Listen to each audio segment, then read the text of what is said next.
This is Musings and Counsel from London Baker Law with Debbie London Baker. Debbie, why do people not think about, I don't even know of a better word than the mess they leave for the relatives if they don't do any planning?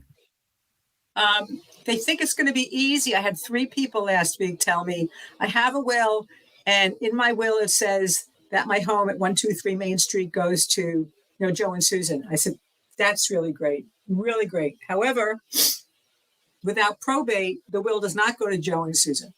Well, sure it does. Well, yeah, it does, but it does it after somebody's got to spend money getting the legal documents naming Joe and Susan as the owners.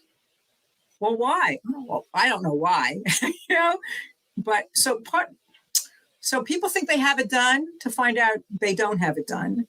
People don't do it.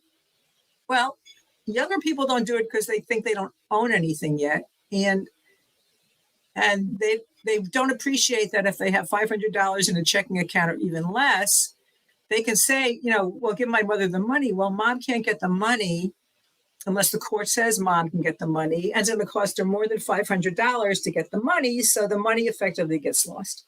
They don't think they have anything.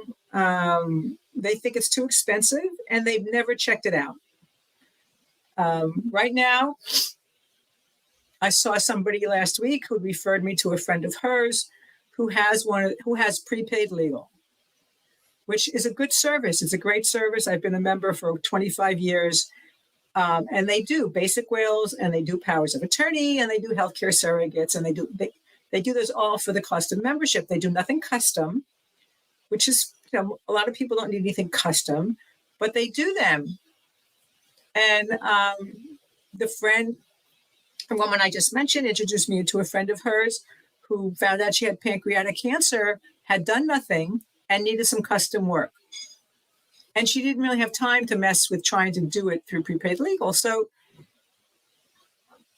people do it themselves, thinking it's simple and straightforward, and it's not. When people say, I did it on LegalZoom or whatever, I said, so here's what I've learned. I said, those are not done by attorneys. The documents aren't done by attorneys, so you can't be sure they're compliant, which is the legal term. You can't be sure they're in line with or congruent with state law, any state law. And then if you needed something extra, let's just say, and I don't know this, like a LegalZoom power of attorney allows somebody to gift money to people, because there's a certain amount of money by law that you can give to anybody every year. But most people don't want their families able to gift. Or it doesn't have a provision that allows people to do Medicaid planning. And Medicaid planning comes up in all sorts of situations way beyond age. It comes up with disabled children. I know several families who have young adults who receive Medicaid because of their medical conditions and their psychological conditions.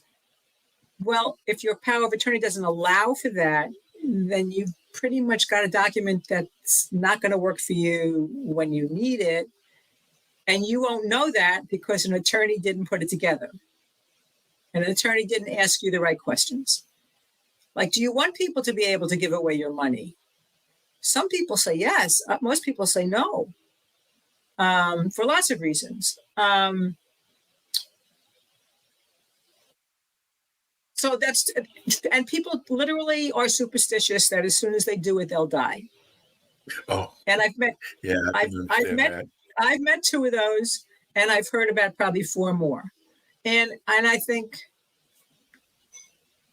okay, and they're going to die. I mean, and nobody's promised them tomorrow. But the biggest reason people do it is they do have young children, and they realize they have to provide something for their children if something happens to them. And they do it because they've just gone through a terrible experience with somebody they love that could have been avoided. Somebody had persuaded them like you intervene and you intercede and you interfere. You get into people's lives, and I mean, you can't force anybody, and you might be able to shake them up to say, okay, if your mom and dad don't put mom's name on this house, she's going to have to get your permission to own the house. Now, there are times that is important, because one couple I had, he had bought the house 4 months before they got married. He had 3 children from a prior relationship. She had 1 from a prior relationship. He never put her on the deed. And when he died, in order for her to own that house, she had to buy his 3 children out of their share of the house.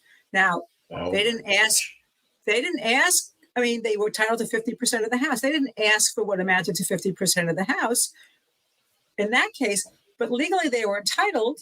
And so I think she offered to pay them a certain amount, but had she been on the deed, that would have been absolutely irrelevant. She would have owned the house.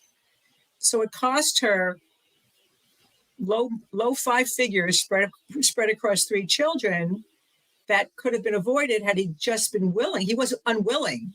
To put her on the house, possibly because he thought she'd own it outright when he died. This has been Musings and Counsel from London Baker Law. Learn more at londonbakerlaw.com. Thanks for listening.